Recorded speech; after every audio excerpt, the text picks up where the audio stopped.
Hindi gumagana yung ilong.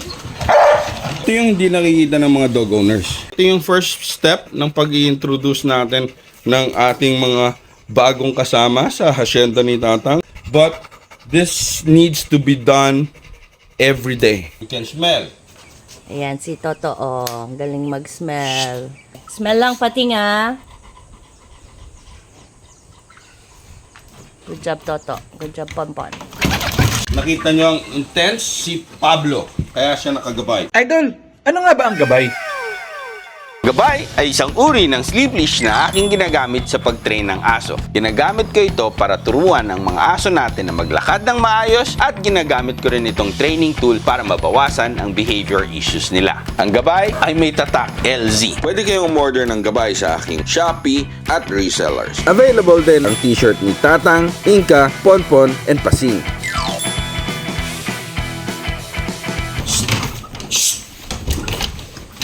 Ayun, nakita nyo. So, si Pablo lang ang may problem. Si Pasing, pag nilagyan ko yan ng gabay, automatic yan. So, si Pablo lang ang sumusugod ng sumusugod. Ayan, oh. Kaya si Mac at si Joy nandyan for their safety. Ito yung hindi nakikita ng mga dog owners. Ang nauuna sa kanya, mata. Hindi niya inaamoy.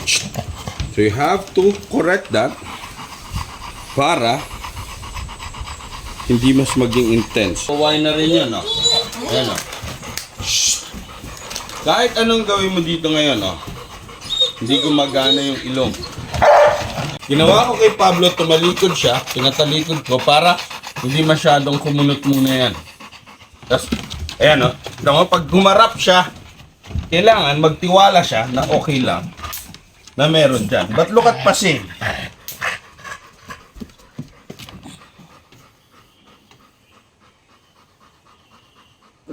Good job, Pating. Good job, Pating. Ang pinaka-relax dito ngayon, si Pasing, tsaka si Toto Tanglaw. Itong dalawa, ang hindi. Nakita nyo, titig na titig. Si Toto kaya niyang hindi pansinin. Si Pasing din. Pero tignan mo to.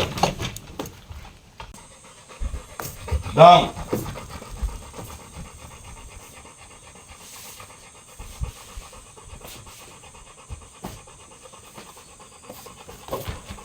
Sa mga ganitong kaso, normally ang ginagawa ng mga dog owners, ilalayo agad nila yung manok. Intense pa rin siya, pero gusto ko kasi lagi yung ending ng meet-up ng pag-introduce ng bagong aso, bagong pusa o bagong manok o kahit anong animals. Sa mga alaga natin, kailangan maganda and positive yung experience. So dito ko gustong ilabas ni Bebe P lahat ng gigil niya, lahat ng energy niya. Makikita nyo mamaya yung difference pagkatapos ng flirt pole pero structured play to mga tropa pips. Ibig sabihin, kailangan kapag kuha na nila yung target, kailangan nito ibabarin nila.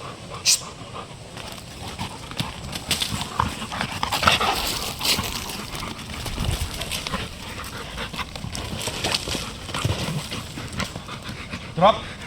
Drop.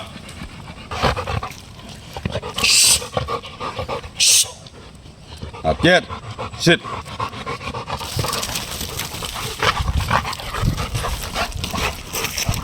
Drop. Not yet. Sit. Not yet. Sit. Tandaan natin mga tropa pips, it's not about pagurin lang yung aso. It's about releasing that energy with structure na hindi sila pwedeng maging sobrang kulit paglapit natin doon sa mga kay Mac tsaka kay Joy. Dito kasi sa hacienda, dapat magkakapatid lahat. Hindi ibig sabihin ibang animal, hindi na pwede magsama. So si Domeng, nakita nyo kabayo. Sila Tisoy, sila Tofu, mga pusa. Tapos dito sa atin, sa harap natin, meron dito tayong mga aso tsaka baboy. Ay, hindi pala, aso ka rin pala. So, wala pang baboy.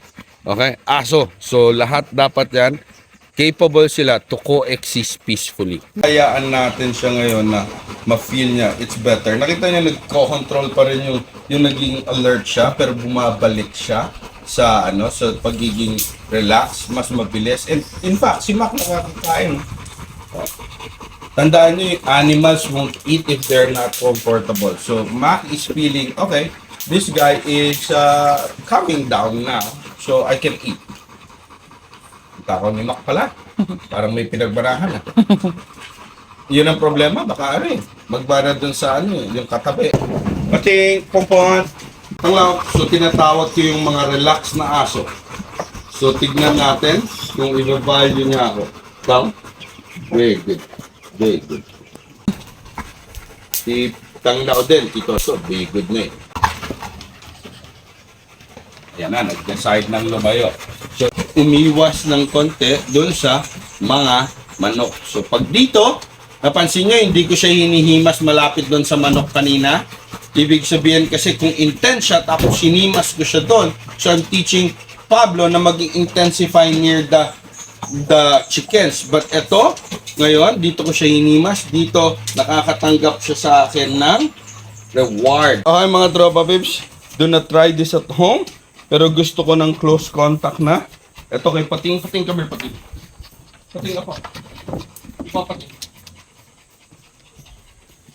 You see, Pating gives respect. So that's Toto. And then this is Pompon.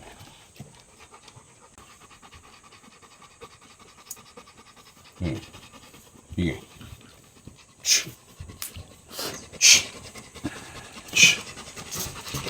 That's too much. Too much.